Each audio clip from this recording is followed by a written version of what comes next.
Global commerce relies on the uninterrupted movement of goods, but domestic markets are highly vulnerable to asymmetric trade tactics.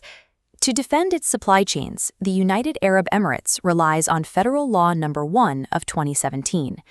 This statute systematically categorizes and neutralizes economic threats originating from outside the Gulf Cooperation Council. Crucially, this legislation does not authorize blanket tariffs at the border. Instead, it demands a strict evidentiary burden before any action is taken, separating trade violations into three precise legal silos. Those three silos are anti-dumping, countervailing measures against targeted subsidies, and preventive measures addressing excess imports. By isolating these distinct threats, the UAE avoids creating arbitrary border friction. It establishes a predictable, mathematically grounded defense system that protects national industry while keeping international trade lanes open. To maintain a functional global economy, unilateral trade defenses must align with international consensus. Federal Law No. 1 is anchored directly to the multi-party agreements ratified at the World Trade Organization's Uruguay round. The state adopted these strict international standards and embedded them into federal legislation at the highest executive level.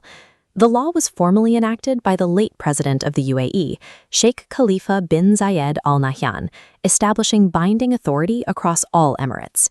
Issued from the presidential palace in Abu Dhabi, the decree centralized the state's response to international trade disputes. This makes the legislation a locally enforced extension of global trade architecture, explicitly designed to insulate both the UAE and the broader GCC market from unfair commercial practices. Let's examine these three silos, starting with dumping.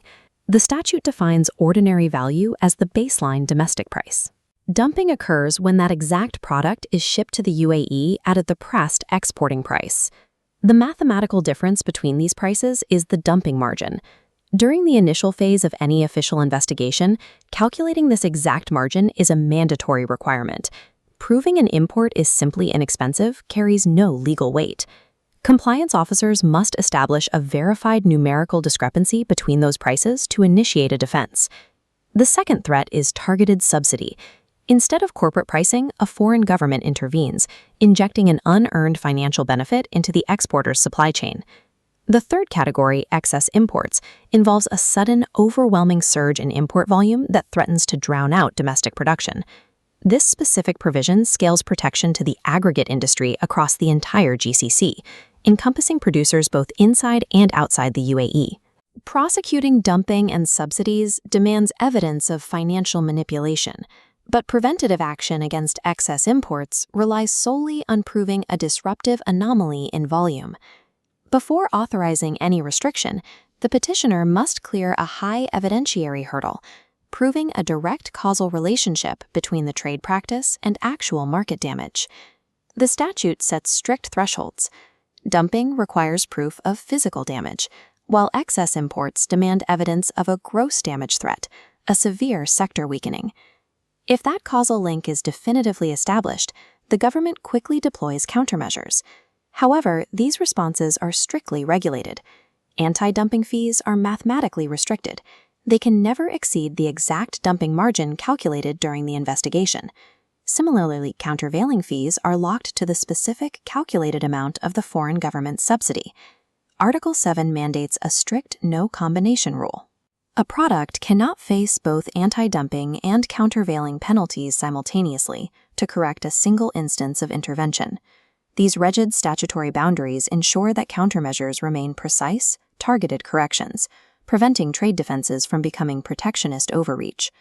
Administering this complex math falls to the Ministry of Economy's Department of Combating Harmful Practices, which operates on a strict statutory timeline. An investigation is legally capped at 12 months.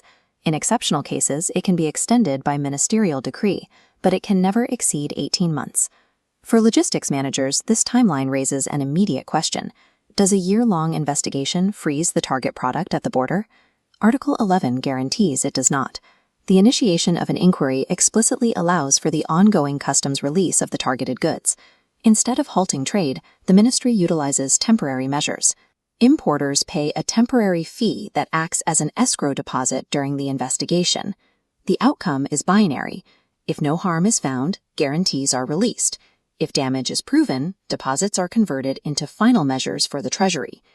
This parallel structure isolates legal friction from the physical movement of cargo, securing industry without breaking the supply chain. Executing these detailed investigations require access to highly sensitive corporate pricing models. Consequently, the law mandates absolute confidentiality. Article 16 imposes severe penalties for data breaches. Disclosing confidential information risks prison time and a minimum fine of 250,000 dirhams. Even with these rigid internal controls, the ministry's final rulings on tariffs and preventive measures are not legally absolute. The federal courts of appeal hold exclusive jurisdiction to review and potentially revoke the minister's final administrative decisions. However, corporate counsel faces a highly aggressive statute of limitations. Lawsuits must be filed within precisely 3 months from the publication of the administrative decision. The threat of high financial penalties for data leaks, combined with a narrow window for judicial review, enforces extreme precision and urgency on both state regulators and corporate legal teams. Federal Law Number 1 provides the UAE with a highly resilient, WTO-compliant shield against dumping, targeted subsidies, and import excess. Deploying this shield requires exacting quantitative proof of a direct causal relationship, moving beyond anecdotal complaints regarding an influx of inexpensive goods. For international trade economists and legal professionals, navigating these distinct evidentiary thresholds is an unavoidable baseline requirement for operating within the GCC market. Ultimately, Federal Law Number 1 of 2017 functions as a sophisticated instrument, precisely calibrated to guarantee a mathematically fair marketplace.